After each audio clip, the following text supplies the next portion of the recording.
Hello everyone, my name is Rahim Masum Raja and I am here with morning market updates. So we know that Indian market shifted to rally attempt from downtrend on Thursday. We can see it here.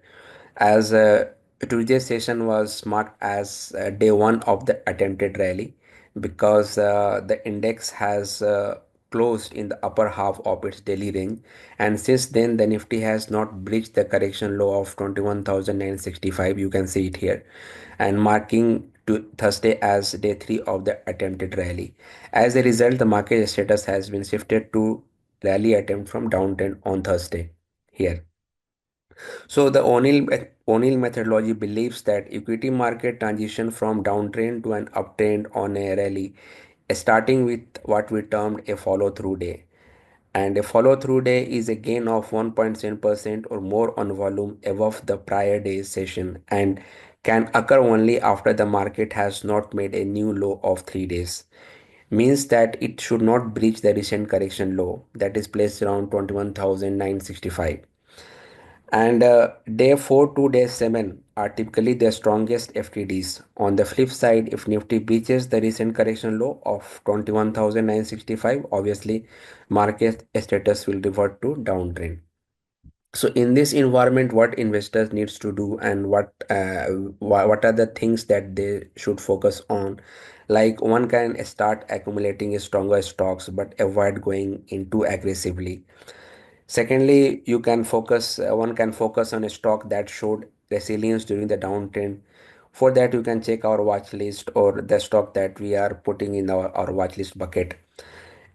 And the third one, which is very important, is like if rally attempts fail, it means that if Nifty breaches its recent correction low here, then obviously market will shift back to correction, and then one should shift back to a defensive approach.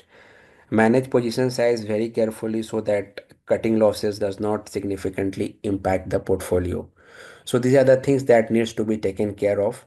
And if follow through day will take place, then obviously it will be intimated to you.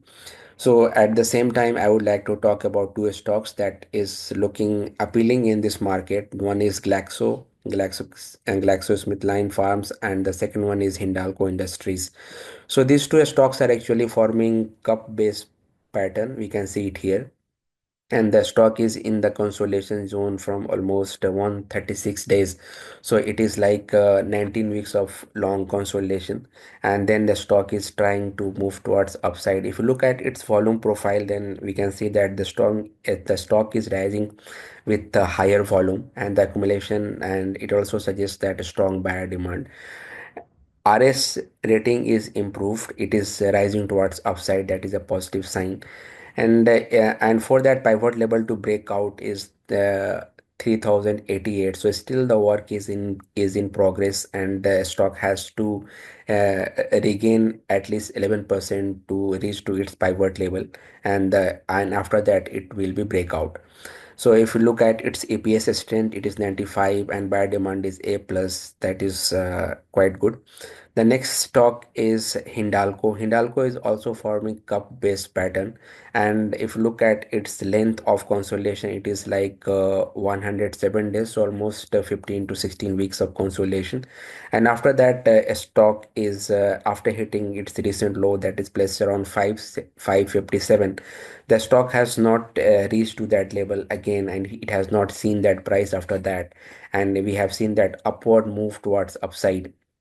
And the stock has also reclaimed its all key moving average in this process.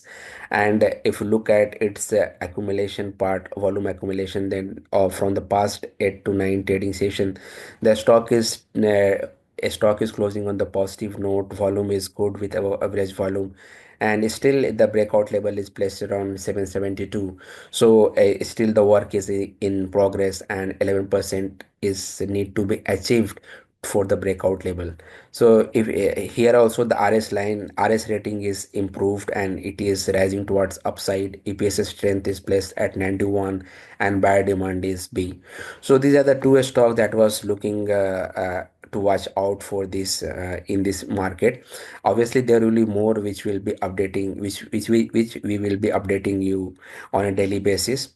So that's it. If you have any doubt, then you may send me mail, or you can contact our sales team and you can send mail to them. So thank you so much.